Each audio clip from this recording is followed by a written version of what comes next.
all that he has. Now watch this. Now he's going to talk to the evil servant. He says, but and if that servant say in his heart, my Lord is delaying his coming, okay, and he shall begin to beat the men servants and the maidens, and to eat and to drink and to be drunken, the Lord of that servant will come in a day when he looks not for him, and at an hour when he is not aware. Wow. So again, we're seeing here he's speaking to the foolish virgins. He's speaking to the evil servants. And he rebuked the Pharisees of his day for not knowing the time of the visitation when he came. So now, though, as you know, you can't build a doctrine on one verse. You have to look at everything together and how they all tie. Now, the one verse where he says, no one knows the day or the hour, not even the Son, but the angels in heaven. So now I have eliminating all the other verses as not applying to those that are watching. We come to one verse, and that verse has very much to do with a Jewish wedding. Yes. In a Jewish wedding, the father would have to make sure his son had everything prepared and ready. And if anyone would ask the Jewish man, when is the wedding, he would always say, ask my father, only my father knows. That was a traditional response. Now, also, the Feast of Trumpets was known as the feast where no one knew the day or the hour because it was based on the sighting of the new moon. So no one knew when the day or the hour was. And it was kept, and it still is, as a 2-day feast because they would light fires on the hills to let the Jews in the diaspora or in Babylon or wherever, they would light fires on the hills.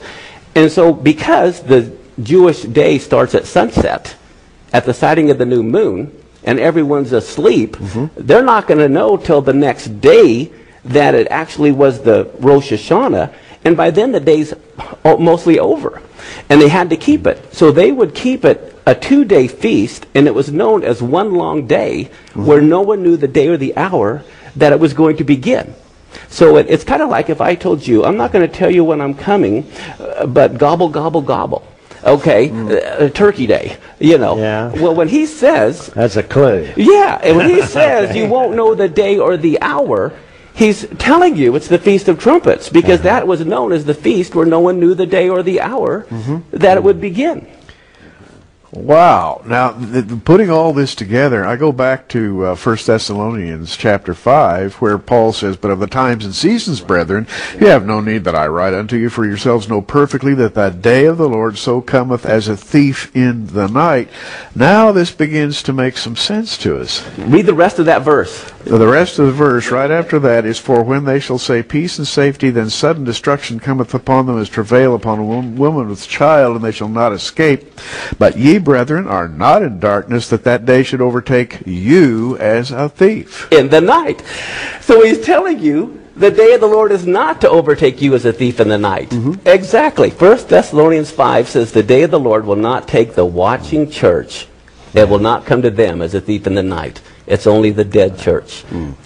Mark's teaching are going to be in our May edition of Prophecy in the News magazine. And I'd like for you to get this. It's the May edition has the study of the solar and lunar cycles. And of course, Rosh Hashanah is when this solar eclipse takes place in 2015. And this coming September 29th of 2008, on Rosh Hashanah begins the next 7-year cycle. It's called a week, or a Shavua in Hebrew, translated in King James Version as week. It's entirely possible, folks, that Daniel's 70th week will begin on day 1 of year 1, on a Rosh Hashanah, day 1 of year 1 of a 7-year cycle. Now, we cannot tell you that it's going to start this September.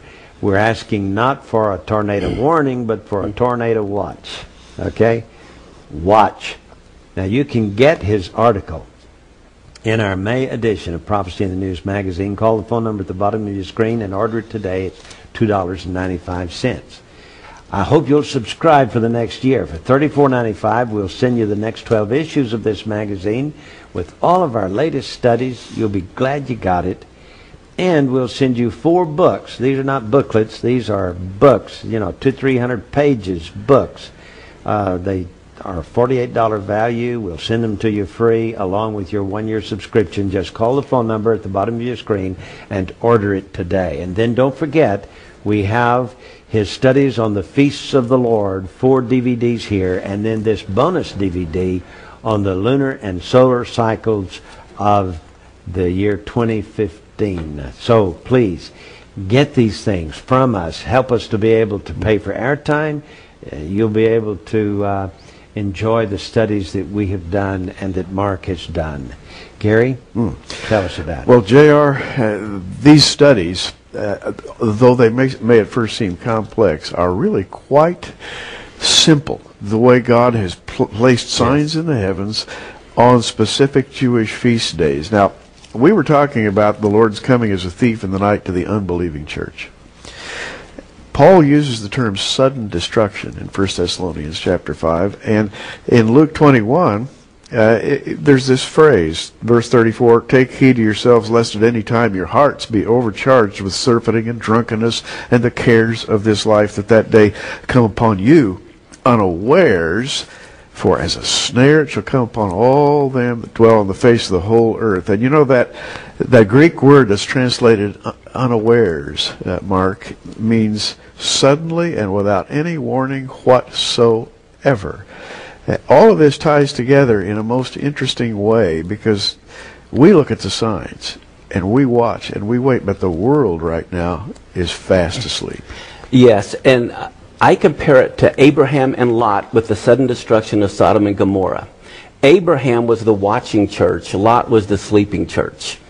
Lot sat at the gate, and the nation of, or the city of Sodom, they didn't mind Lot having any authority as long as he didn't make any rulings. And the minute Lot tried to tell them something, they said, "Who made you a judge over us?" What's fascinating, Lot's name in the Hebrew picture language, every letter used to be a picture when the Torah was originally written. And Lot's, the first letter of his name is the Lamed, and it was represented by a shepherd's staff, and it meant authority. The last letter of his name, well then the Vav, okay, which means to attach. It's like a nail, to attach. And then the Tet, the T sound, was the picture of a serpent. So Lot's name represents the church that's given his authority over to the serpent. Wow. How about that? Backslidden. Yes, exactly. Really backslidden. Now, we're speaking, I think, to J.R. and Mark, we're speaking to people out there who want to see the appearing of the Lord. We have a faithful viewing audience. And J.R., we've gone through cycles of watching. And you and I have often said one of the most difficult things that you can possibly undertake as a Christian is a faithful, day-by-day watching for the imminent return of the Lord. You can get bored, disinterested, discouraged. All kinds of things can happen to you, and you'll forget to watch. But we're trying to urge you that this is the time to watch. Now, Mark is a Messianic pastor. He follows the Hebrew of the Scriptures and the symbolism of Judaism to help us better understand the Bible. Tell us a little bit about this Feasts of the Lord, Passover, through Rosh Hashanah and the Feast of Tabernacles. There's Pentecost. Actually, there are 7 festivals. Give us a brief overview of those, of what you're teaching here on this. Sure. I think it's so important because when we hear the word feast, we typically think of food. But the biblical word is moed, and it means a divine appointment. Like God has a day timer. And he's saying, these are the days that I'm going to intersect human history on my day timer, on my calendar. And they were also called convocations in Leviticus 23. The first thing I want to mention, and this is where the church really needs to get a hold of this. It says these are the feasts of the Lord. Even these are my feasts. He doesn't say these are the Jewish feasts. He doesn't say these are Israel's feasts. He says these are the feasts of the Lord. So if you belong to the Lord, these feasts belong to you. And they were called convocations. In Hebrew, that means, the word is mikra. And it means an assembly, but it implies a dress rehearsal.